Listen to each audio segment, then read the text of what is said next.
ദൈവനാമത്തിന് മഹത്വം. നാം എല്ലാവരും വിശുദ്ധ നൊയമ്പിലേക്ക് കടക്കുമ്പോൾ നമ്മുടെ പ്രാർത്ഥനയും ഉപവാസവും ദൈവത്തിന് പ്രസാദകരമാകുവാൻ സഹായിക്കട്ടെ എന്ന് പ്രാർത്ഥിക്കുന്നു. വിശുദ്ധ നൊയമ്പ് ആരംഭിക്കുന്നത് തന്നെ കാനാവിലെ കല്യാണത്തിലുണ്ടായതായ കുറവുകളെ നിറവുകളാക്കുന്നതിനെ അനുസ്മരിച്ചുകൊണ്ടാകുന്നു. യോഹന്നാന്റെ സുവിശേഷം 2-ാം അധ്യായം 7-ാം വാക്യം നാം പഠിക്കുമ്പോൾ യേശു അവരോട് ഈ കൽപാത്രങ്ങളിൽ വെള്ളം നിറപ്പീൻ എന്ന് പറഞ്ഞു. അവർ വക്കോളം നിറച്ചു. ഈ വേദഭാഗം വിശുദ്ധ നൊയമ്പിലേക്ക് കടക്കുന്ന നമുക്ക് നൽകിത്തരുന്ന 3 ചിന്തകൾ എന്താകുന്നു എന്ന് നോക്കിയാൽ, ഒന്നാമത്തെ ചിന്ത, നാം ഓരോരുത്തരും ദൈവം മുൻപാകെ ദാസരെ പോലെ അനുവർത്തിക്കുവാൻ കഴിയുന്നവരാകണം എന്നുള്ളതാകുന്നു.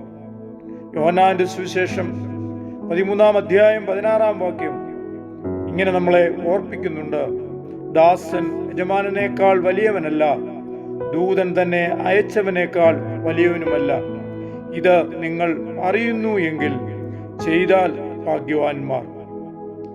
അറിവല്ല, പ്രവൃത്തിയാണ് നമുക്കുണ്ടാകേണ്ടതെന്ന് ഈ വചനം നമ്മളെ പഠിപ്പിക്കുന്നുണ്ട്.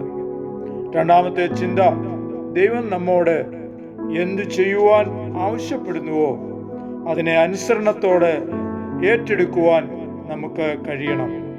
യേശു അവരോട് കൽപാത്രങ്ങളിൽ വെള്ളം നിറപ്പീൻ എന്ന് പറഞ്ഞപ്പോൾ എന്തിനെന്ന് ചോദിക്കാതെ അവർ വക്കോളം നിറച്ചു. ഈ നോമ്പ് നമുക്കും നമ്മുടെ അരകളെ കെട്ടി ദൈവം നമ്മോട് പറയുന്നതിനെ അനുസരിപ്പാൻ തക്കവണ്ണം നമ്മെ രൂപാന്തരപ്പെടുത്തുന്നതാകണം എന്നുള്ളതാണ് ദൈവം ആഗ്രഹിക്കുന്നത്. മൂന്നാമതായുള്ള ചിന്ത, നമ്മെ ഏൽപ്പിക്കുന്നതായ ദൗത്യം കൃത്യതയോടെ ചെയ്യുവാൻ നമുക്ക് സാധിക്കണം.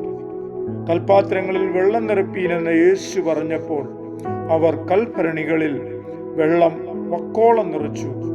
വെള്ളം വീഞ്ഞായി മാറിയപ്പോൾ അത് അനേകർക്ക് ആനന്ദം പകരുന്നതായി തീർന്നു.